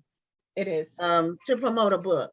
Anytime you come out with one. It is. It's a very emotional. It's a lot of emotional, mental, physical, spiritual energy that people don't realize. And I finished this, released it. June is a tough month. That's my son's birthday month. So I did start a nonprofit, ES3 Mentoring and More, in honor of him. So this month, his birthday month, we collect socks for kids for a back to school event. So we're doing a whole lot of things. So during this month, during August, it's like my mind does a shift, if that makes any sense, where, the headaches come and just let me meditate, let me breathe, let me pray, let me not be mad at God for a couple minutes. We go through those emotions, which a lot of people don't understand, because they think, oh, it's been X amount of years, she good, or she posted a picture and she's smiling, so she good. No, I'm reminding myself to breathe. So that's what I try to do now. I work with a lot of moms who lost children as well. I do a support group, which is one of the toughest things I do every 2 weeks. But I know I have to keep going. Mm. Yeah. Well, I'm sure it's helpful to be surrounded by people who have a similar experience, because it's not something that you can really explain to people. It's sort of like, and this is in a different way, Mhm. but until you've had a baby, until you've had a child, trying to explain it to someone who hasn't had one. Right. Because I remember someone, a friend of mine, when she had a baby, I said, well, just describe to me how it feels. And she was describing it to me. But until I had one, Right. I couldn't. It's Right. not until you have one. It's Yeah. the kind of love that Oh, it's can't different. even describe. You Can't can't even describe it, and we're not raised to suffer that loss. We're That's true. raised that our grandmas true. and great aunties are going to pass away. Because I Right. remember hearing about, when you little, you think everybody over 40 is old as It's dirt. old, So right. I remember hearing about auntie so and so passed away, and we're like, oh, we see our grandmothers and people crying, and then next week everybody fine. So I remember those periods, where grieving was kind of different. I lost a mother, but I lost her at 6 years old. So that grieving is different. I lost a brother when he was 24, 25. So I was like 26. That grieving's different. I've lost, but when it comes to a child, especially one you've watched grow and mature and, finally get to a point in life where, like, yes, he is like who he's supposed to be. It's a different loss. And it takes me back to like Luther Vandross's mother. And I don't know, I think the Lord prepares us and trains us without us knowing, because I don't know, I think about the craziest stuff my whole life. And I always say that was training for where he's sending me. That's training for how he's preparing me to deal with certain things. Because, I always think I'm Coretta Scott King. I just love her demeanor, her charisma, and I remember the picture of her at her husband's funeral with her daughter laying across her lap, Right.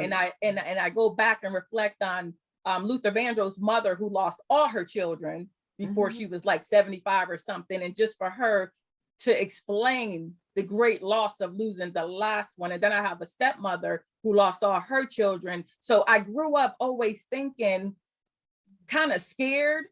So how do I write this part of the book? Because I lost a parent, I lost a sibling, I've lost uncles, aunts, cousins. So I knew a child had to be next.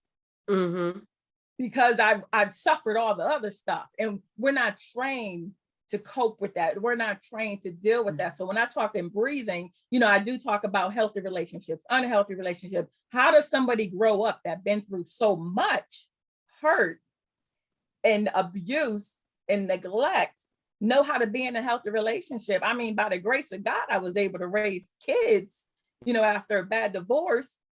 I was able to raise kids. I went some nights hungry, and I share that in this book because I had to make sure there was enough leftovers for them. So it was like, how am I going through this day in and day out? And it was tough to finish breathing because I knew the chapter I had to get to, which people didn't understand. Yeah, I feel you.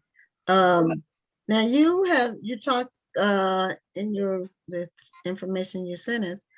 You said you have a journal. Yes.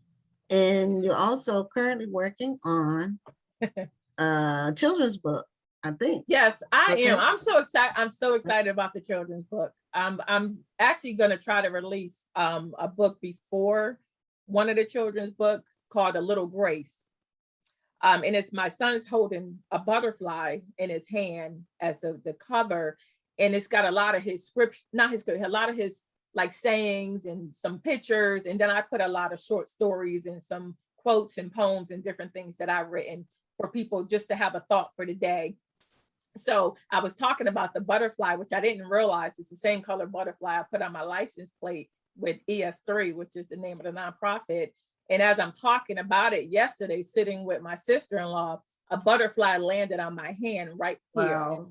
And so we was like, oh, we was kind of shocked. And then the butterfly left, but within seconds, I talk like this. Within seconds, the butterfly came back, landed on my hand for about 20, 30 seconds while she's taking pictures.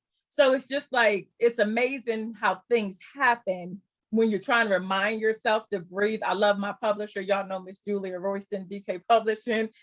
She said breathing is my mantra. So for some reason that always happens. But my children's book, I'm so excited because I shared on my son's birthday, June 18th. The first one coming out is called Socks for Little Eddie.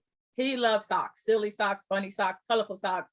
And even as a grown-up, when you give him his presents for birthday, Christmas, he's upset if it's not socks in it. You know, he didn't care about all the crazy expensive stuff.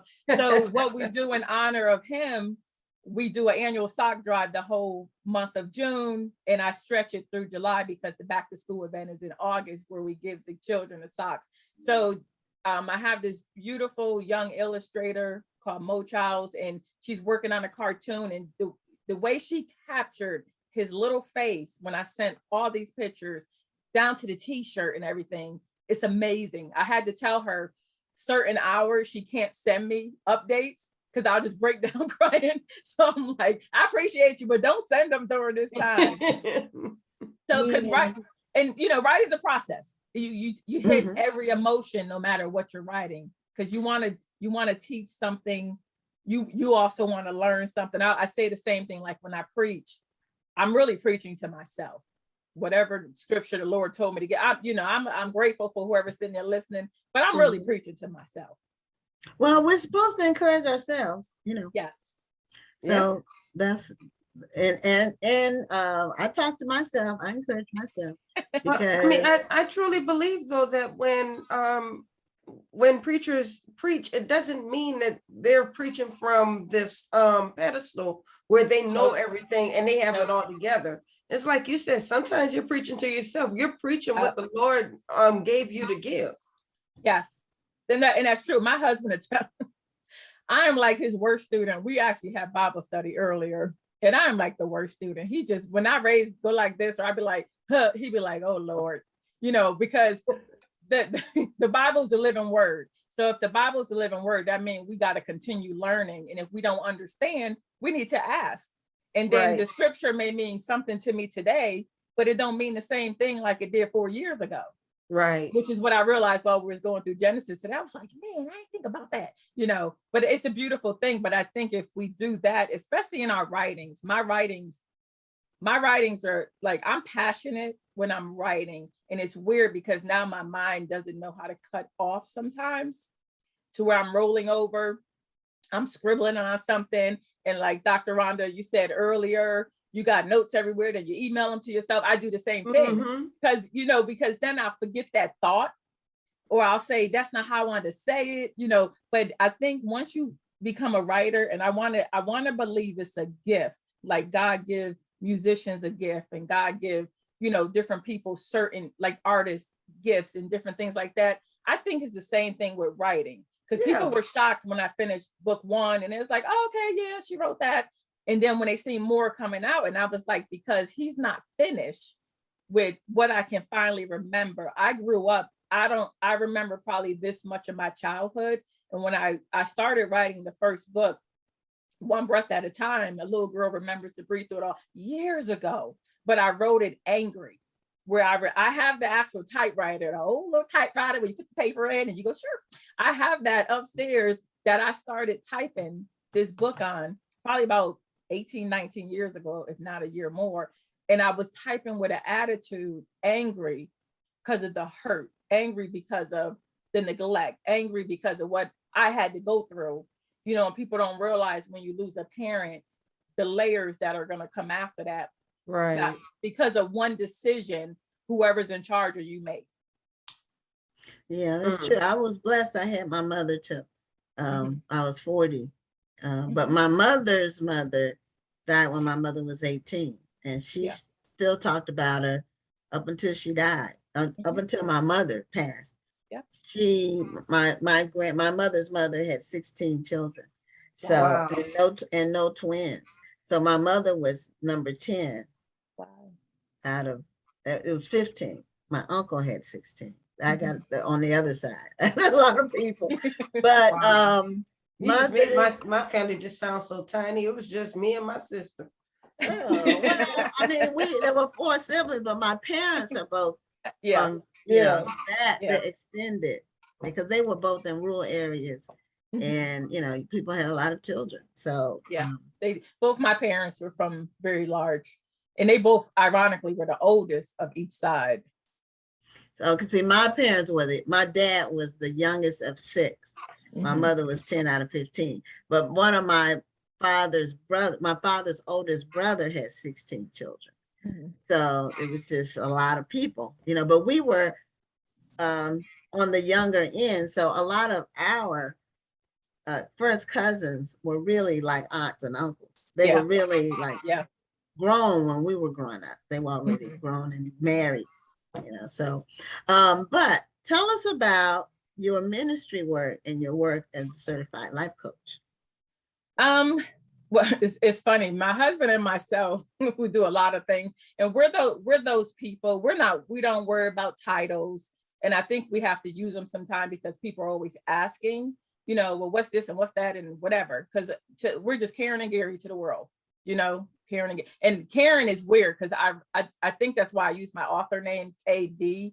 D is for Dickson-Brown, because I grew up not liking my name. And then after I was grown, and if you read the first book, you'll realize why I really don't like my first name because of how it was given to me, which is a little traumatic as well. But our ministry work is, my husband pastored 2 churches. We just left a church previously that he pastored, and we was there almost 10 years. I believe it's like a little over 9 years.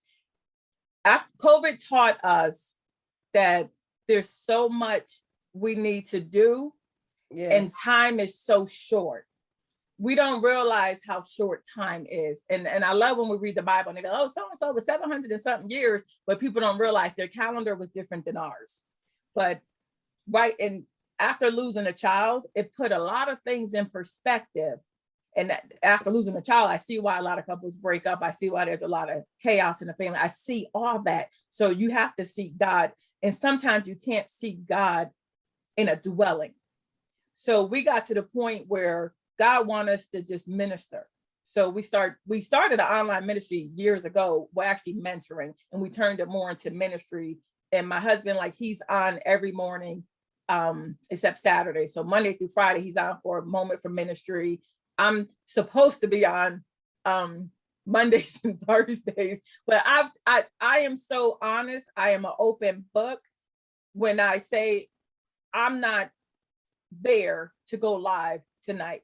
So I'll share some reels and some, you know, tidbits and all that stuff where we have to focus on our mental health and our well-being.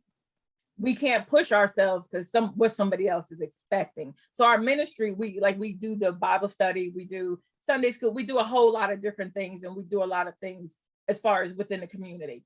We've been to several different churches where they invited us to preach. So people ask us, are you going to go back to another traditional church setting? We don't know. It's where God is directing us to go. So with our ministry, we're going to continue to do what God tells us to do. You know, I'm continuing to write. He's actually working on some stuff he's thinking about writing.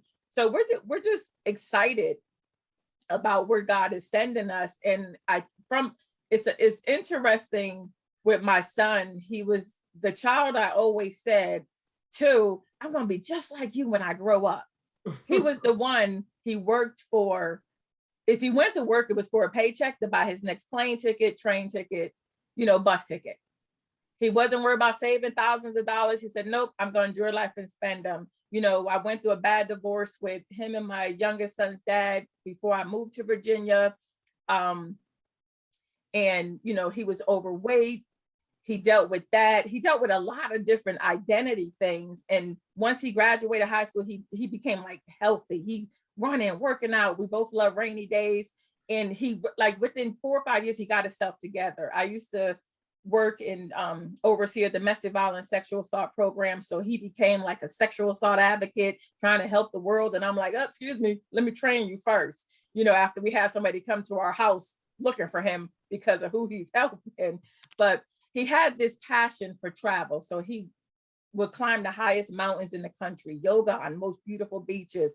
It was no limits to what he would do. So I always would tell him, even though he would Mom, could you drop me off at the airport 7 a.m. and I'm like, excuse me, it's 10 o'clock at night, you know, but I would get up and go. I took him, and then I would go to work. I took pictures, you know, pouting, he's leaving me. But I always said, I'm just so proud of you, and I'm gonna be just like you when I grow up. Yeah. You know, those are beautiful words to hear from your child. Yeah, it is beautiful. Well, I think we learned a lot, and we're still learning, and Yes. we don't know about the effects of COVID on Right. the lockdowns and people, you know, being locked down is not human. Right. Not having contact with people is not human. That's human beings are designed to interact with other human beings. Right. And I think we're going to be seeing some boomlets and bits of people just that we don't even know really have started mental problems before COVID, and the lockdown just exacerbated everything and made it worse. And people are still, I think we're going to be seeing some after effects of that for a while, unfortunately. I wish there was more help for people, you know. Yeah. And it sounds And like some of the things that you all are doing Yeah. is going to help people. Yeah. And I think, like, me and my husband, we're both in the mental health field for I don't know how many years, but we had a lot of seclusion and a lot of different things with COVID. But I think since the sun is shining a little bit now, we have to highlight the positives that may have happened during COVID. We as people, we're already grieving a lot. So I think we have to learn to appreciate this much of the good during the dark times. So what I look at now is man, look at all these people creating so much that they learned during COVID. I mean, I done learned some household tips from COVID, like, man, I've been doing it wrong for 30 years, you know. And then in the millennials, just to see them expand and grow and do so much because they had to sit somewhere, and then people who were able to reach out to family and teach the seniors how to use electronics. I mean, we got to look at the big picture of it all. And when I think of my son, I think I shared a post not too long ago. It was like 2017 or something. He was wearing a mask, and I shared a post saying how interesting it is how I don't know how I said it, how, you know, like the brilliant, smart people, they say don't live long, but they've been doing things that was going to come to fruition, like before we even think about it. And we think they're the strange, weird ones, but then we look back and say, they was the smart ones. They knew what it's like. The people in China wore those masks 20 years ago, and Michael Jackson, but we don't think about that. But then I say to God, I said, I was so upset when I lost him, and I don't know how I worded it. I'm that writer that have to go back and read my writings, because people will come to me and say, "Oh my goodness, this," and I'd be like, "I said that. That's pretty good," you know. But I'm that person. But I will say this, that I said, I thank God that it was instant. I thank God that maybe he spared him from what the future had. You know, I thank God for this, because had I not, I wouldn't be sitting here with you. And can I just say, I'm so grateful to be sitting here with y'all. This is like the second time I've been on here. I was on here previously with Julia Royston with her, you know, but I was like, I love them. I watch y'all when I can, but I'm so grateful for the opportunity. But I think what we have to start doing is looking at, you know, we always tell people, oh, there's a light at the end of the tunnel, but when are we seeking it? You know, we got to stop saying that phrase and say, I see a glimmer of it. So I'm a run with that. I like that. So that's what I try to share with people in my writings, because for me to be a little girl growing up in a time, you know, I was born 69. I lost my mom in 75, and this chaos took place. Anxiety started coming, and back in our day, it wasn't anxiety. That wasn't a word yet. It was go have some ginger ale and crackers and was come check on you in an hour or two after you take a nap. So that was our thing. I didn't realize I couldn't breathe because I was having an anxiety attack, you know, where I'm choking. So I was that little person to remind myself to breathe. And the reason I love writing and sharing is because I think of two people I talked about that I think I talk about in the book. one young girl was at the dentist one day. I don't know her name. I don't know her grandmother. And you go to the doctor. I used to bring my drafts because you're going to be there forever. And I'm messing with the drafts. And the little girl's like 8, 9 or something, if not younger, and said, what are you working on? And I said, my book. What are you writing about?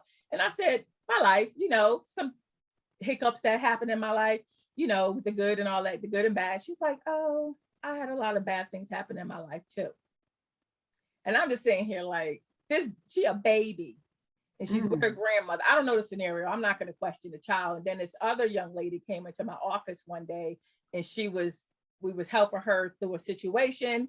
And she's like, can't get herself together. She's worried about a man and all this other stuff. And my mind said, you have to talk, even if it hurt. You got to put it in writing, and then the memoir part. Well, we all think memoir is pretty cool. And I don't want to be 85 years old trying to tell somebody on the front porch my story and they type it wrong. So I said, let me start it now. Because we have to stop trying to help people or help ourselves when it's too late. My first book should have been out, but I was worried about my grandmother's feelings. I was worried about my father's feelings. I was worried about what this aunt was going to say, because I'm sharing the roots of the sister being murdered, but I had to get closure for my mother, for myself. Right. And that's what we have to start doing right now. And even if you don't want to get it published, write it out. Breathing has a lot of family pictures and different things like that, because my children grew up asking questions that I couldn't get answers from father, uncles, aunts. My grandchildren would not have to go through that, because if I'm not here to answer it, they're going to pick these books up. Well, we're at the end of our time. We actually are 1 minute over. So thank you so much, Minister Karen. And people can get your book where? Your books where? Everywhere. If I ride past you and you want a book, I got, no, I'm just playing, but they can get it. The usual. Come on now, come on. In my car. So they are on Amazon. If people want a signed copy, they can message me, reach out to me. I do have a website, gumroad.com/KYD-Brown. But on Facebook, I am Karen, Dickson-Brown. But I'm not hard to reach. And then I have Linktree. What is it, like link something KD Brown. So I'm very easy to find.